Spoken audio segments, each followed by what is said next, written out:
In this video, I want to look at the proof of the Euclidean algorithm for finding GCDs.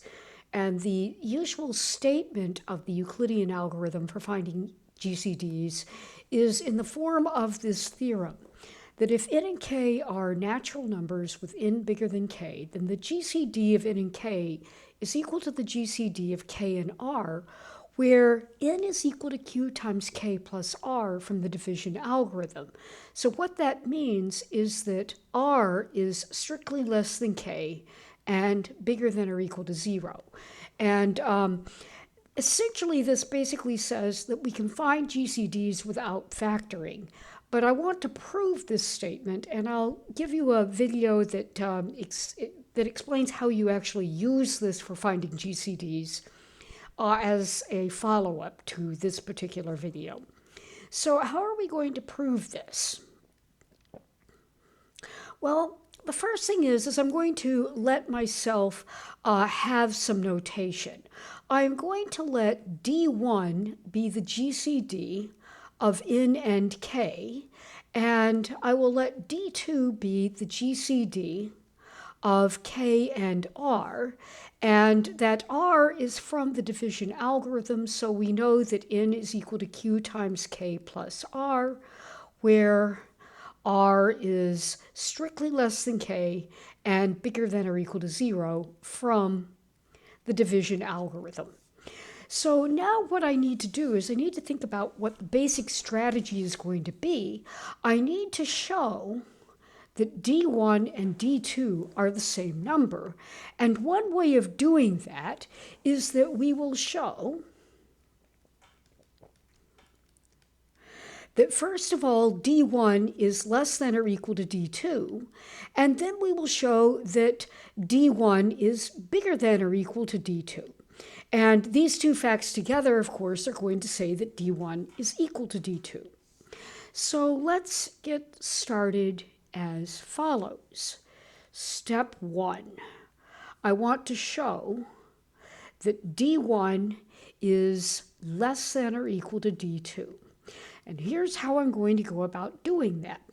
The fact that D1 is equal to the GCD of n and k means that n is equal to q1 times D1 and k is equal to q2 times D1 for some integers q1 and q2. So our division algorithm fact, n is equal to q times k plus r, is going to imply that q1 times D1 is equal to q times k, which is q2 times D1, plus r. And now I'm simply going to solve this fact for r. So we get q1 times D1 minus q times q2 times D1 is equal to r. And we can factor, and we have q1 minus q times q2 times D1 is equal to r. So that says that D1 divides r. And of course, remember that D1 is known to divide k. So what does that say? That says D1 is a common divisor of r and k, and that's enough to say that D1 has to be less than or equal to D2, which is the GCD of r and k. Well, we're halfway done. Let's now look at step 2. Step 2, we have to show that D1 is bigger than or equal to D2, or equivalently that D2 is less than or equal to D1. And here I'm going to get started with this fact. We know that D2 is the GCD of k and r, and so that tells me that k is equal to q3 times D2, and r is equal to q4 times D2 for some integers q3 and q4. So we go back to the division algorithm fact, n is equal to q times k plus r.